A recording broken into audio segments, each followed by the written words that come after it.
ఆర్టీసీపై PPP పిడుగు, bus స్టేషన్లు ప్రైవేటుకు దారదత్తం చేయడానికి రంగం సిద్ధం, 5,000 కోట్ల విలువైన భూముల్ని అస్మదీయులకు కట్టబెట్టేలా కుతంత్రం. చంద్రబాబు నాయుడు అంటేనే ఏదైతే పబ్లిక్ సెక్టర్ యూనిట్స్ అన్నిటికీ కూడా వ్యతిరేకం, బద్ద వ్యతిరేకం.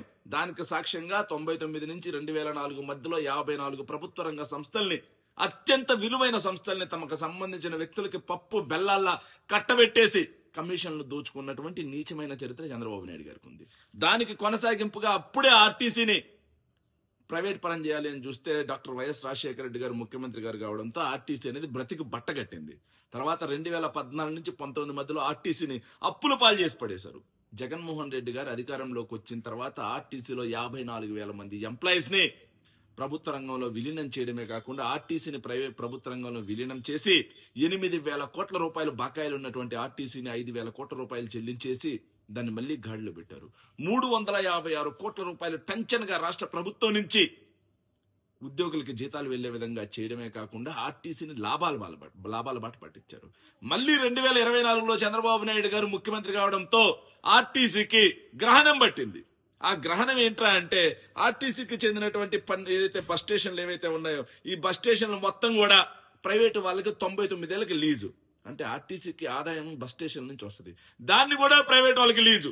దుర్మార్గమైన అంశం ఏంటంటే 12 ఎకరాల్లోని విశాఖ మద్దెలపాలెం బస్ స్టేషన్ ఏదైతే ఉందో దాని విలువ 2,400 కోట్ల రూపాయలు అయితే దాన్ని 99 సంవత్సరాల పాటు ఒక ప్రైవేట్ వ్యక్తులకి కట్టబెట్టేస్తారు. తిరుపతి, విజయనగరం, ఆటోనగరు, గుంటూరు ఇలా మొత్తం 12 చోట్ల మొత్తం ఆర్టీసీకి చెందినటువంటి కర్నూలు, ఒంగోలు, కడప, అనంతపురం, రాజమహేంద్రవరం, ఏలూరు బస్ స్టేషన్లు ఇవన్నీ కూడా 99 సంవత్సరాల పాటు ప్రైవేట్ వాళ్ళకి కట్టబెట్టేసి నిదానంగా ఒక పద్ధతి ప్రకారం ఆర్టీసీని ప్రైవేట్ పరం చేయడానికి చంద్రబాబు నాయుడు గారు కంకణం కట్టుకున్నారు.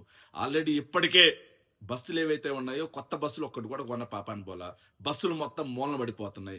ఎంప్లాయీస్ ఎవరైతే ఉన్నారో వాళ్ళు రిటైర్ అయిన ఎంప్లాయీస్ ప్లేస్ లో కొత్తగా కండక్టర్లను గానీ డ్రైవర్లను గానీ తీసుకున్నటువంటి చరిత్ర కనిపించట్లేదు. అదే పనిగా ఇక ఎలక్ట్రిక్ బస్సుల్లో మొత్తం ప్రైవేట్ వాళ్ళకే కట్టబెడతా ఉన్నారు.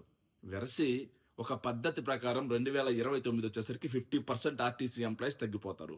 ఆ 50% స్థానంలో వేరే వాళ్ళని పెంచకుండా ఆ 50% ను కూడా అయిపోనిచ్చి మొత్తం ప్రైవేట్ వాళ్ళకి కట్టబెట్టే విధంగా పబ్లిక్ సెక్టార్ యూనిట్ ఆర్టీసీ అనే ప్రగతి రథ చక్రాన్ని ప్రైవేట్ వాళ్ళకి కట్టబెట్టడానికి చంద్రబాబు నాయుడు గారు ఈ విధంగా కంకణం కడుతున్నారంటే నిజంగా చంద్రబాబు నాయుడు ఆర్టీసీ కార్మికుల పాలిటీ ఎంతటి దుర్మార్గమైన పని చేస్తా ఉన్నాడు. ఆర్టీసీ కార్మికుల పాలిటే కాదు, సో రాష్ట్ర ప్రజల పాలిటీ కూడా ఎంత దుర్మార్గమైన పని చేస్తున్నాడు అనేది కూడా ప్రజలు గమనించాల్సినటువంటి అవసరం ఉంది.